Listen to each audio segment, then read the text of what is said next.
সোহমের অভিযোগ খারিজ করে দ্বিতীয় সিসিটিভি ফুটেজ প্রকাশ করলো হোটেল কর্তৃপক্ষ। শনিবার মারধরের ঘটনায় ক্ষমা চেয়েও বিধায়ক অভিনেতা সোহম চক্রবর্তী প্রশ্ন তুলেছিলেন, কেন হোটেল কর্তৃপক্ষ পার্কিং লটের ছবি প্রকাশ করছে না।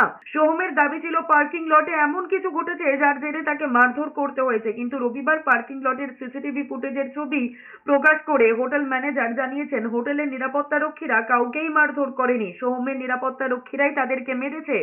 নিজে মারধর করে উল্টে দোষ চাপাচ্ছেন সোহম।